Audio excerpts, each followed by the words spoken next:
Glória a Deus. Antes de nós lermos aqui, eu quero convidar o evangelista Capelão Alex. Convidei ele para contar o testemunho dele aqui, né?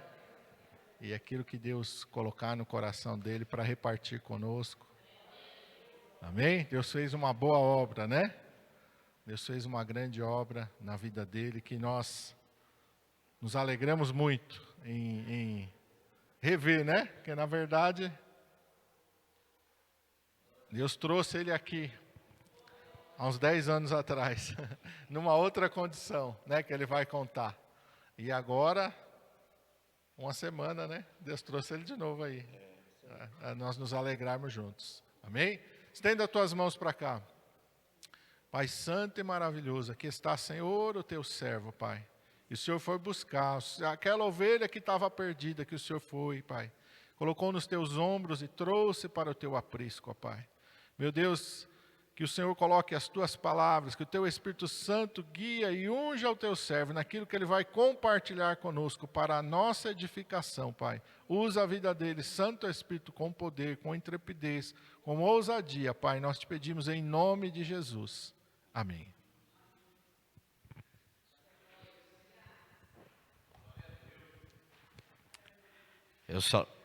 Eu saúdo a amada igreja na paz do Senhor Jesus. Motivo de alegria estar aqui reunidos com os irmãos.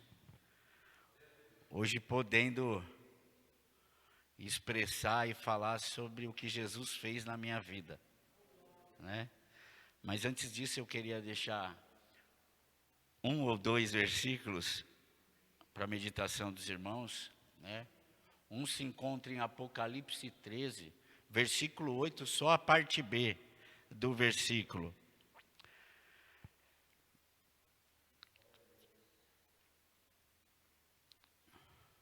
Amém? A parte B que diz assim: o cordeiro que foi morto desde a fundação do mundo. O outro versículo é bem conhecido, João 3,16. Que Deus amou o mundo de tal maneira, que deu seu Filho unigênito, para todo aquele que nele crê, não pereça, mas tenha a vida eterna, né? A pergunta é: quem matou Jesus? Quem sacrificou Jesus? Foi Judas o que traiu? Foi os fariseus? Foi Deus. Por amor ao mundo, não o mundo terrestre, mas a humanidade. Quando ele está na cruz do Calvário, Deus olha lá de cima, a Bíblia vai dizer que o salário do pecado é a morte, e quando ele olha para Jesus, o meu e o teu pecado está sobre ele. Amém? Então, antes da fundação do mundo, Jesus, o Cordeiro, já tinha sido preparado para que hoje estivéssemos aqui. Amém? Bom, meu testemunho eu nunca consegui contar ele inteiro, que a nossa mente às vezes, então é em tópicos ou em parte, mas eu vou tentar resumir tudo, né? Eu tinha uns 14 anos de idade, eu morei sempre ali no Lar Nacional, né? Não sei se os irmãos conhecem, né? E eu tinha aproximadamente, já falei, 14 anos de idade, e meu apelido lá, por incrível que pareça, era Alex Boy.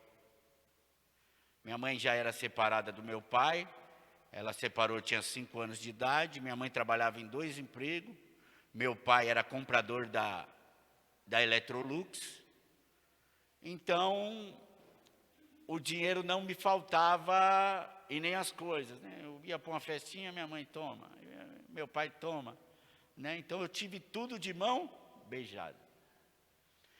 E aquilo nasceu o que dentro de mim? Soberba, arrogância, né? Porque isso cria em nós um tipo de soberba, né? Eu batia o pé e falava: eu quero esse tênis, é esse tênis que eu queria. E minha mãe falava: eu não tenho condições, mas no outro dia ela aparecia com tênis, né? Eu comprava um tênis ali no Jardim Grimaldi, passava na escola, os moleques estavam jogando bola, eu colocava o tênis para jogar bola, né? E ali eu conheci uma rapaziada e a rapaziada fumava mesclado. Para quem não conhece, é maconha com pedra, maconha com crack. Então, aproximadamente, eu fumava 12 mesclados por dia. Eu e esses caras trancados dentro de um banheiro, né? Porque tinha a casa de um... o apelido dele era roqueiro, então a gente fumava ali. Na casa dele a gente ia para o banheiro, porque a fumaça é muito forte. E aí foi assim que começou, né? Eu lembro, nós mudamos para o Jardim Tietê, mas eu vivia ainda no Lar Nacional. Eu atravessava todo o Promorá, é uma favela, né? Hoje chamam de comunidade, né? Eu atravessava para vir para o Lar Nacional e para ir embora. Lembro um dia que eu estou indo, então eu estava com uns 16 mais ou menos, anos de idade, e vi uma moça com uma criança e eu ia de encontro a ela, eu ia passar por ela. Mas parecia que estava em câmera lenta. E eu só sei quando eu passei do lado dela, ela segurou meu braço. E quando ela segurou meu braço, ela levantou a cabeça e falou, olha para o meu nariz. E quando eu olhei para o nariz dela, era todo comido por dentro, umas feridas feias. E ela falou, olha para o meu neném. E era da mesma forma que era da mãe, era da criança. E ela falou, isso foi a cocaína, né? E Deus está falando para você não entrar nessa vida. Deus tem uma obra linda na sua vida e a gente na hora se emociona, acredita, mas vai embora, deixa para lá. Comecei ali então no Lar Nacional, conheci outra rapaziada, falou, pô, monta uma boca aqui, monta uma biqueira aqui. Quero montar uma biqueira, trabalha para mim. E eu, não, mas aquilo... Deixei descer para o coração e comecei a traficar. Mas já usava mesclado e era um passo para o crack. Quando se fuma mesclado é a mesma coisa que fumar o crack. Não tem diferença. Né? É um pouco ameniza por causa da maconha. E aí comecei a traficar e aí comecei a usar. E usava mais do que vendia.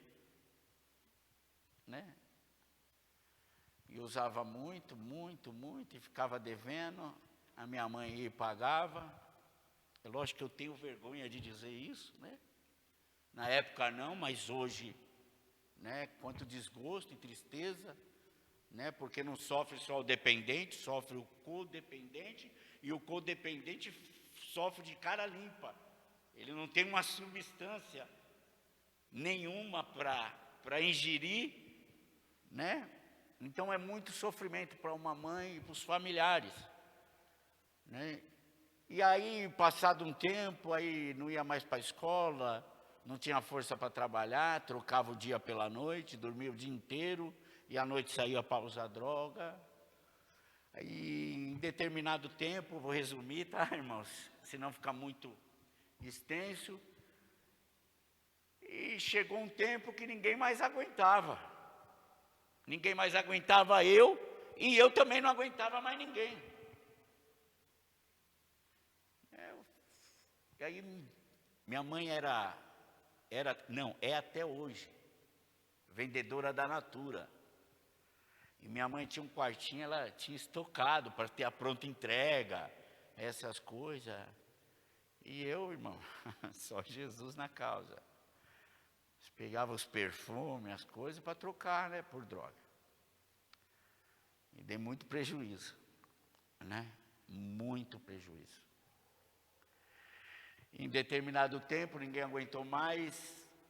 Eu lembro que eu entrei nesse quartinho, peguei um caiaque, que era o do momento, tirei daquela numa caixa grande, tirei da caixa, coloquei na cinta e saí para a rua. Mas quando eu volto, não tem mais ninguém em casa. Saíram da casa, alugaram outra casa e eu fiquei na rua. E agora não tinha experiência de viver na rua. Então eu passei semanas sem dormir, irmão. Né? Que o medo era tanto, eu vou dormir, alguém vai me fazer mal. Conheci uma moça. Essa moça chama Elisângela, hoje ela mora em Itanhaém. E ela já morava na rua. E eu aprendi muita coisa com essa moça. Né? Eu tenho uma filha com ela, né? Tinha um posto abandonado aqui na Oratório, e a gente ficava ali. Eu tenho uma filha com ela, nasceu praticamente ali, né? Deu tempo de chegar no hospital, eu não pude sair com a minha filha, porque eles sabiam que eu era morador em situação de rua, né? E, na verdade, eu tenho 3 filhas, são Maria Eduarda, Sara e Vitória. Eu tive um casamento com a Rosimeire, né? Depois eu já morava na rua, fiquei um tempo bom, depois desandei de novo, fui para a rua e conheci essa moça. Pra você ver, a gente vai lembrando, a gente... E agora fui morar na rua. Aproximadamente eu passei de 8 a 10 anos, que eu não guardo data, mas é de 8 a 10. E no vício do crack, o crack apareceu em 92, né, a Copa de 94 ali, eu estou com 45, eu aproximadamente, eu acho que 18 a 20 anos usando crack, né? Mas uma coisa interessante que eu descobri, que o crack, que a droga é a cereja do bolo. Ela é só a cereja. Sabe por que a maioria das pessoas vão para a droga? Porque elas não sabem lidar com conflitos, elas não sabem lidar com o dia a dia. Eu fugia para a droga, eu tinha uma briga, uma discussão, vamos supor, com a minha irmã ou com a minha mãe, eu ia descontar na droga, né? A gente vai querer se refugiar, porque não sabe lidar com a situação. Igual eu falei, eu tive tudo de mão beijada, tudo, e eu não sabia lidar com as coisas da vida, né? Então eu me refugiei à droga. Então, irmão, também a consequência do pecado, Deus me perdoou? Me perdoou. Estou perdoado, mas a consequência do meu pecado, ele não tira, senão ele seria injusto, né? E como ele é justo, a consequência nós vamos ter que passar, irmão, né? Eu não posso ver nenhuma das minhas 3 filhas, uma já está com 20 anos, já é uma moça, né? Aconteceu uma situação, minha esposa deu, minhas meninas, as 2, né? Estão com uma família, estão bem, graças a Deus. Mas então é a consequência do pecado, é a consequência da desobediência. E também tem o fato de você morar na rua, muita coisa fizeram e joga nas costas de quem está lá, né? Muitas coisas aprontaram, vamos aproveitar que ele está na rua, a culpa é dele. Ah, mas você é santo? Não, eu aprontei muito, irmão. Eu aprontei muito. Uma vez aqui na Inhamelo, eu encontrei outra irmã, eu já estava com uns 24 anos, e ela me parou, e eu lembro disso, isso eu guardo, eu friso, e eu tenho que contar. Ela chegou para mim e falou assim: você não tem morte e nem cadeia, mas que você vai pregar a palavra de Deus, você vai pregar. Nossa, aquilo me alegrou, mas mesmo assim eu continuei na vida errada, mas se cumpriu o que aquela mulher falou. Se cumpriu. Eu conheci já na rua outra rapaziada que roubava fio de cobre, irmão. E cada 1 metro de fio de cobre é 1 ano de cadeia, porque é crime federal. E eu lembro que o cara subiu, cortou o fio, eu estou carregando. Na hora que eu estou descendo para as casinhas, que é uma favela que tem aqui, casinha mangue, a viatura bem devagar atrás. E eu falei, meu Deus, e agora? E aí enquadrou a gente, eu coloquei os fios no chão. Só que vai entender Deus, né? A gente não consegue entender, por mais que nós estudamos, né? Teologia significa estudo, né? De Deus, mas ninguém consegue conhecer a Deus no profundo, no íntimo, porque Deus é Deus e ponto final, né? E ali ele enquadrou, falou, coloca os fios no chão, o procedimento, mão na cabeça, revistou. Só que de vez ele perguntar onde a gente tinha pego, ele já falou onde a gente tinha pego. Ele falou, ó, é o seguinte, vocês pegaram esse fio na oratória, assim, assim, assim, assim, assim. E eu falei, é isso mesmo, não tem mais o que dizer.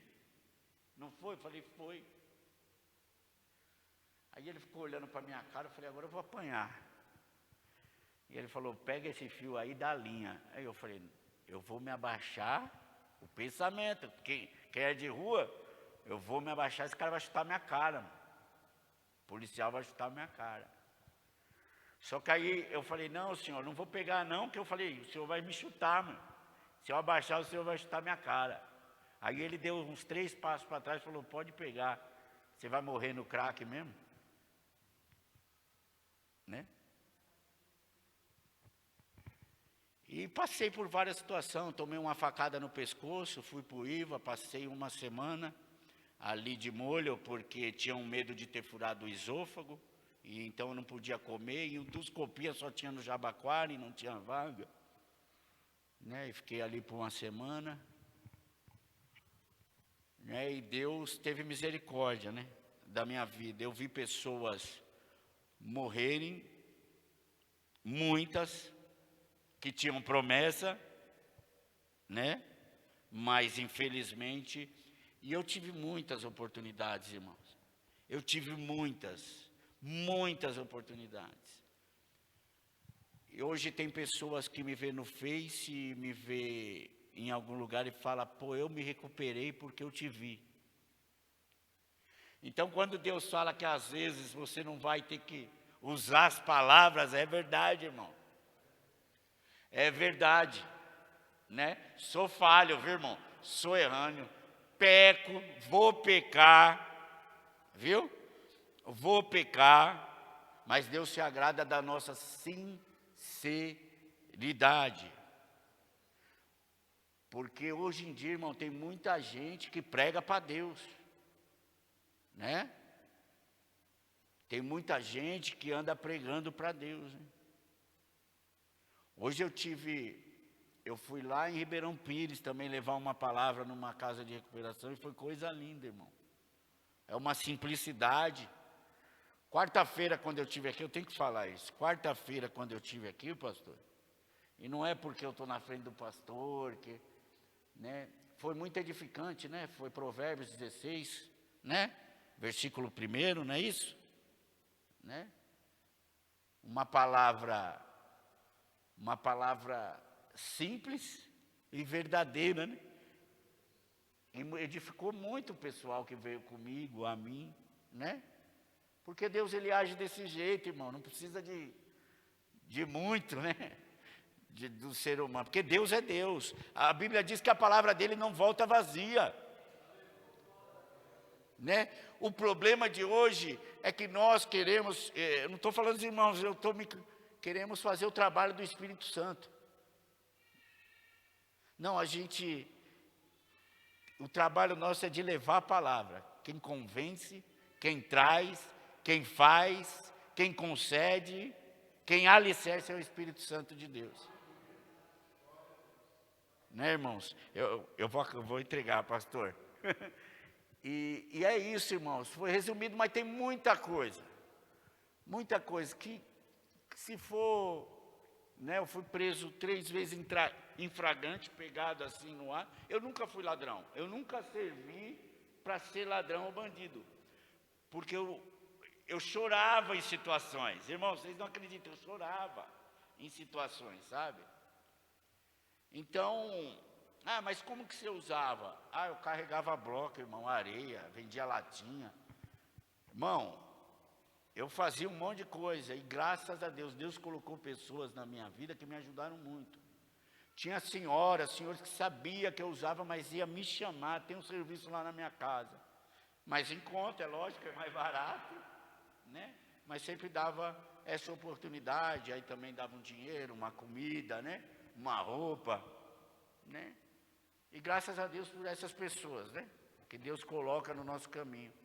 Eu apareci aqui também há um tempo, né? Porque a gente morava ali na Oratório, tinha um descampado ali, era um barracão, né? Que era a concessionária do lado. E quando acaba a droga, quando acaba a cachaça, aí vai bater a fome. Mas quando vem bater a fome, já é de noite. E é difícil de você correr atrás. E o cara lembra de quem? Dos crentes, irmão. Tem jeito. É os crentes que fazem a diferença. Eles podem falar mal, mas quando aperta é atrás da igreja que eles vêm. É atrás da igreja que vem. Eu falei, pô, vou procurar uma igreja. E aí bati aqui, conheci o pastor. E o pastor falou assim, ele falou que eu retrucava muito, é verdade. Né? Porque a gente pensa que conhece muito, mas não pratica, irmão. Né? E é verdade, cada coisa que falava, retrucava com outro versículo, mas não estava vivendo o que estava falando. Né? E ele falou, vou te levar para a casa de recuperação. E a gente recebe tantas promessas também, que a gente não acreditava mais, né? Mas ele chegou lá, foi, me levou, fiquei uma semana e vim embora.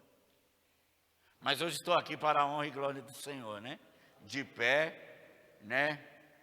A gente está fazendo trabalho ali no CDP de Jundiaí, estamos parados porque venceu a carteirinha, né? Uma obra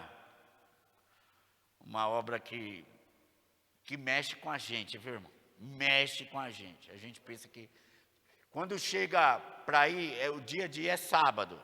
Quando chega na quinta, irmão, eu fico, o que eu vou levar para aqueles homens, o que eu vou falar, e vai orar, e vai ler, e vai orar, e vai ler, e vai orar, e vai ler, e nada vem, e Deus não dá nada, e vai, só vai, irmão, só vai. É uma agonia, mas quando chega lá, Deus rasga o céu. Deus rasga o céu, irmão. Deus rasga o céu, porque quem faz é Ele, né? Não tem jeito, irmão. É lógico que você tem que estudar, tem que fazer, tem que orar, mas às vezes Ele não vai te dar nada, e quando chegar lá, Ele vai falar através da sua vida. Louvado seja Deus, amém? Assim eu agradeço minha rica oportunidade e as palmas louvam ao Senhor.